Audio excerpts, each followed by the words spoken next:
Ida guddicha haaromsaa Abbayaa milkiidhaan xumuramuu ilaalchise godinaalee Oromiyaa keessatti uummanni kenna gammachuu isaanii guyyaa har'a ibsachaa oolaniiru.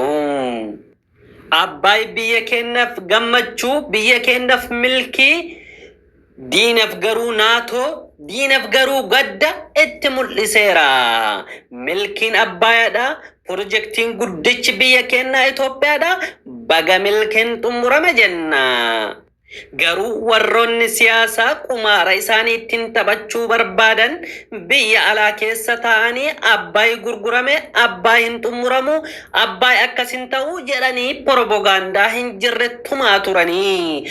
Garuu gaafa har'a projektichi kun xumuramee hojii isaatti seenu gaddi isaanillee gadda diina Itoophiyaatiin tokko jechuun ni danda'ama.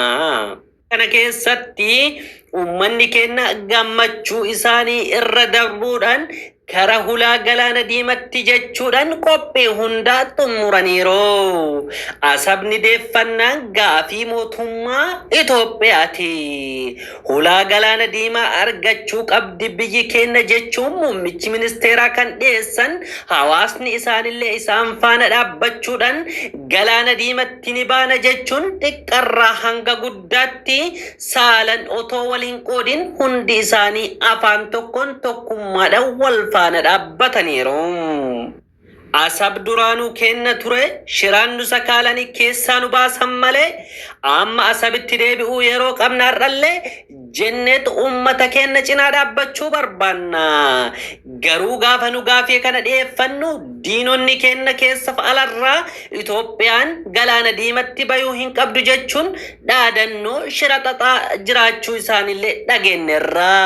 Asirratti mootummaan Eertiraa kakeessoon isaatuu naga hin qabne kan bameetiniin jiguu ka'ee Itoophiyaa irratti shira xaxuudhaaf yaaduun isaa waan isa milkeessu hin fakkaatu.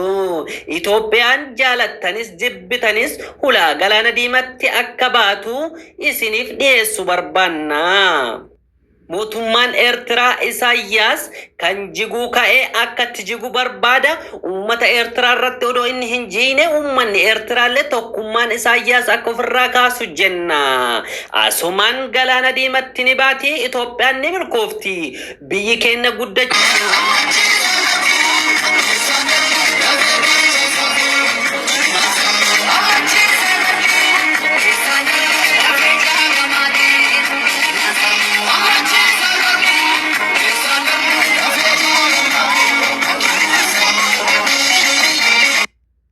Guyyaa har'aa Geetaachoo Raddaa diinummaa hayyuu Oromootiif qabu ifa baasee dubbateera. Jechi Geetaachoo Raddaa jedhee jecha summii of keessaa qabu jenneet fudhanna. Namni gaafa qeerroodhaa harka qullaa lolaniitiniin qe'ee Oromiyaa irraa kaasan har'a garuu qe'ee Oromiyaa gubbaa dhaabatee hayyuu Oromoo yeroo inni xinneessuu fi arrabsuu arguu caalaa wanti nama gaddisiisu hin jiru. Yaa Oromoo gaafa nu wal xinneessinuu fi gaafa wal tuffannu diinni kennaa afaan nutti bana. Diinni kalee harka qullaa biyyaa baafnee har'a garuu ekerarra dhaabatee nutti roorrisaara.